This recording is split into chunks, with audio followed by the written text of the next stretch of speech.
আমাকে তখনও মিস করতে বুঝি জান পাখি? আলো লজ্জায় কুঁকড়ে যায়। আমতা আমতা করে বলে, আমি কেন মিস করব আপনাকে? আমি মোটেও মিস করিনি। ও তাহলে তখন ওই কথাটা কে বলল? আমি বলিনি। আলো কথাটা বলে মাথা নিচু করে নেয়।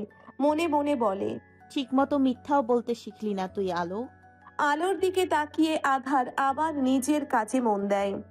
মায়াপরি, বলো।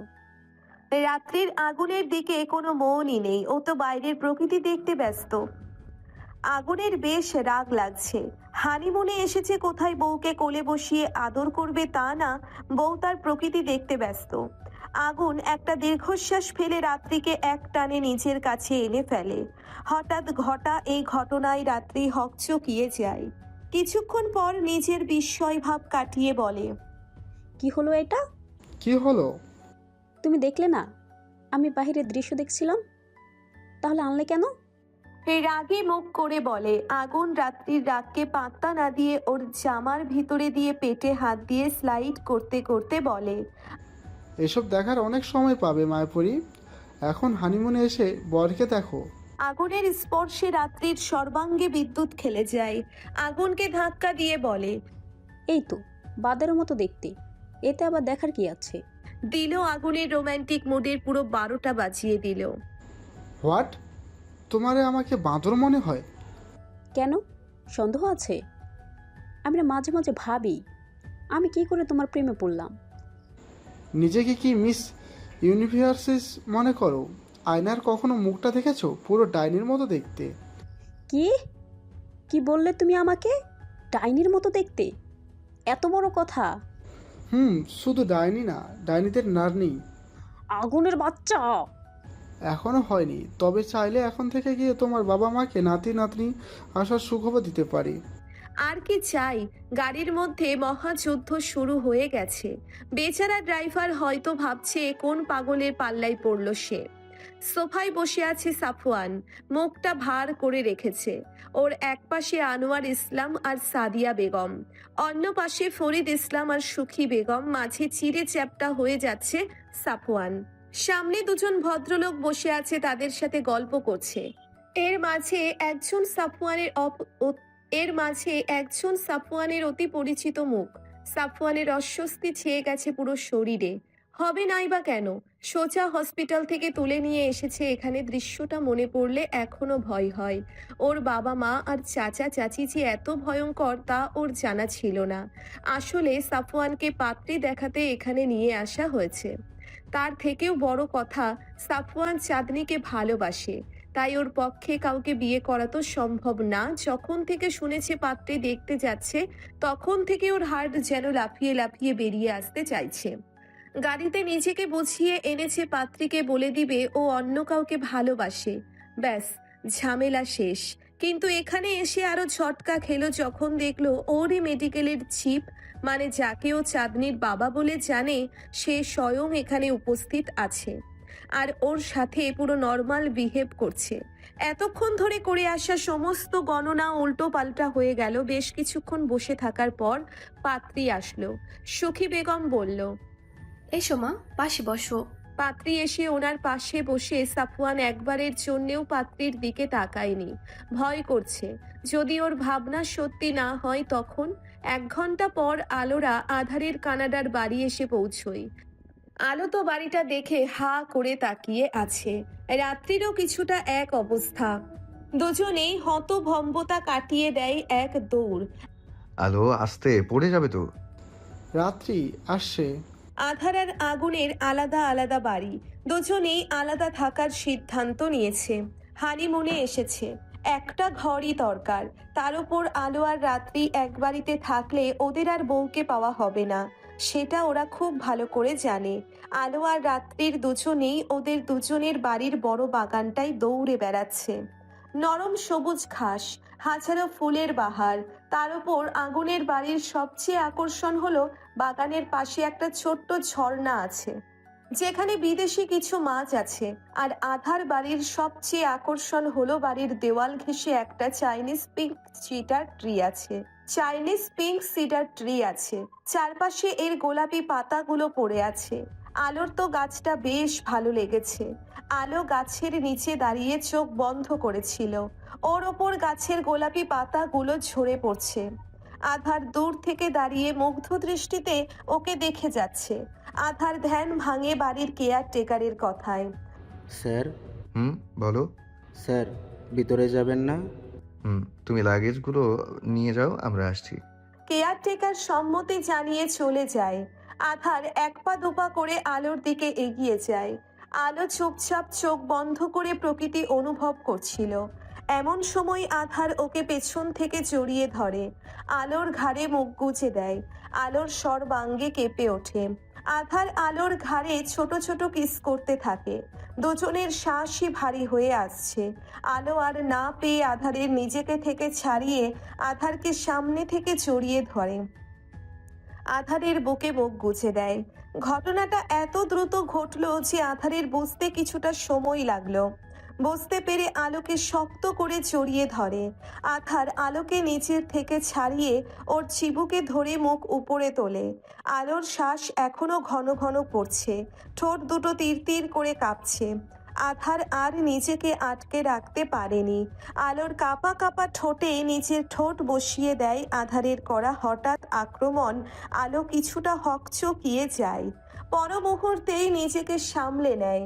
ওরা ঘরের বাইরে খোলা বাগানে একে অপরকে কিস করছে।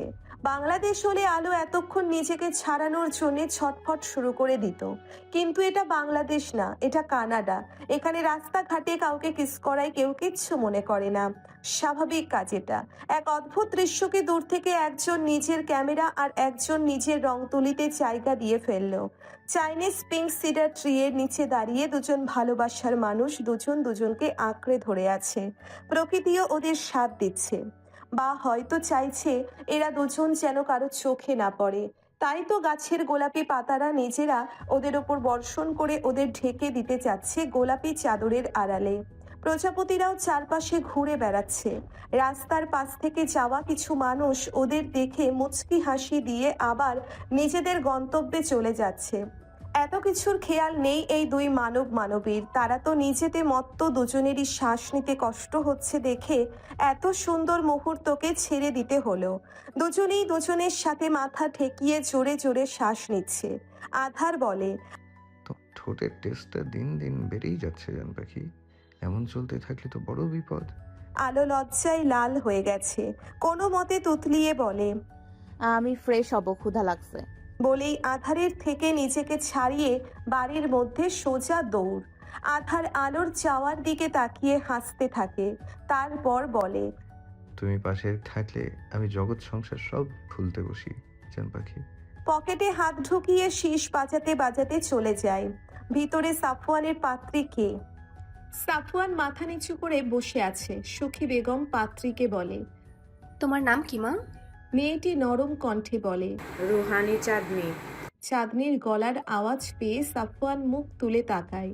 সাফওয়ান যেন জীবনের সবচেয়ে বড় ছটকা খায়। ওর গলা থেকে কেন কথা বের হচ্ছে না যেন।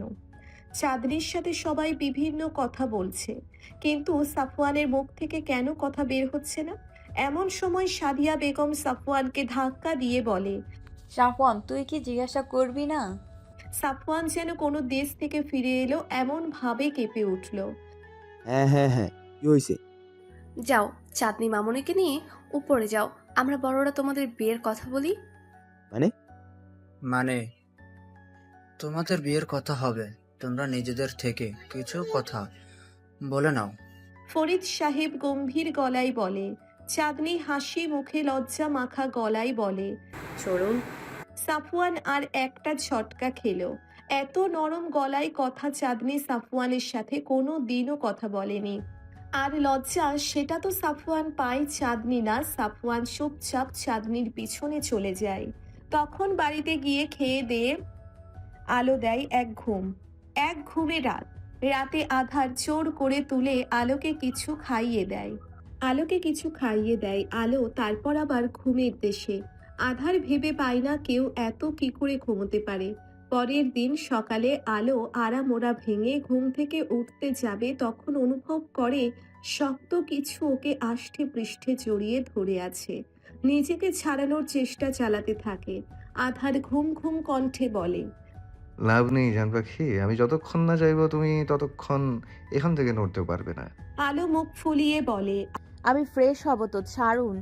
হুম, ঘুমাতে দাও আমাকে। কে নিষেধ করেছে? আপনি ঘুমান, কিন্তু আমাকে ছাড়ুন। আবার মোচড়ামুচড়ি করতে শুরু করে। আধার ঘুম ঘুম কণ্ঠে বলে। তুমি চলে গেলে আমার ঘুম হবে না জান পাখি। বলেই এক টানে আলোকে নিজের কাছে এনে আষ্টে পৃষ্ঠে জড়িয়ে ধরে। আলো নিজেকে ছাড়ানোর বৃথা চেষ্টা করতে থাকে। একসময় ক্লান্ত হয়ে আধারের বাহুতে মুখ ডুবিয়ে ঘুমিয়ে পড়ে। আধার ঘুমের মধ্যেও মুচকি হেসে আলোকে আরো শক্ত করে জড়িয়ে ধরে। 2 ঘন্টা পর আধার আর আলোর ঘুম ভাঙে। আলো বিছানা থেকে উঠতে গেলে আধার আবার ওকে টেনে বিছানায় ফেলে দেয়। আলো মুখটা বাংলার পাঁচের মতো করে বলে। এখন কি সকাল 9টা বাজে? এখনো জোর করে টেনে নিলেন? আধার আলোর ওপর ঝুঁকে পড়ে বলে। তখন তো ঘুমানোর জন্য আটকে রেখেছিলাম জান পাখি। এখন কি আবার ঘুমানোর প্ল্যান করছেন? না, এখন ঘুমানোর না, এখন রোমান্সের জন্য আটকেছি। আধার আলোর কপালে স্লাইড করতে করতে ওর নাক, ঠোঁট, গলা থেকে বুকে থাকতে যাচ্ছিল। তখন আলো আধারের হাত ধরে ক্লোজ আপ হাসি দিয়ে বলে। সরি মিস্টার আধার, আমার এখন ফ্রেশ হতে হবে, তারপর ব্রেকফাস্ট করতে হবে। কথাটা বলেই আধারকে এক ঠেলা দিয়ে বিছানায় ফেলে দিয়ে সোজা ওয়াশরুমে দৌড়ে যায়। আধার আলোর যাওয়ার দিকে তাকিয়ে হেসে দেয়। বিছানায় শুয়ে হাতের ওপর মাথা দিয়ে বলে। কত পালাবে জান পাখি, ফিরে তো আমার কাছেই আসতে হবে। এর মধ্যেই আলো বেরিয়ে আসে ওয়াশরুম থেকে। আলো আধারকে ভাবনার জগতে ডুবে থাকতে দেখে বলে। মিস্টার আধার চৌধুরী, এত ভেবে কাজ নেই, গিয়ে ফ্রেশ হয়ে আসুন, তারপর ব্রেকফাস্ট করে ঘুরতে যাব। এমনি আপনার জন্য অনেক লেট হয়ে গেছে। আলোর কথায় আধার ভাবনার জগৎ থেকে বেরিয়ে আসে। আলোকে ছোট ছোট চোখে দেখতে থাকে। আলো একটা ভেংচি কেটে চলে যায়। আধার হালকা হেসে ওয়াশরুমে চলে যায়। আগুনের বাচ্চা, আমার ইয়াররিং কোথায়? প্রথম কথা, আমার এখনও বাচ্চা হয়নি, তবে তুমি চাইলে হতে পারে। দ্বিতীয় কথা, তোমার ইয়াররিং কি আমি পরি যে আমি জানবো? কে বলতে পারে? আজকাল তো ছেলেরাও মেয়েদের মতো সাজে, তাই আর কি। এই, তুমি কি আমাকে অপমান করলে? তোমার যা মনে হয় তাই। ইউ, হ্যাঁ তুমি। আমি জানি আমি খুব সুন্দরী, সেটা বারবার না বললেও হবে। রাত্রি ভাব নিয়ে বলে। আগুন রাত্রির দিকে ছোট ছোট চোখ করে বলে।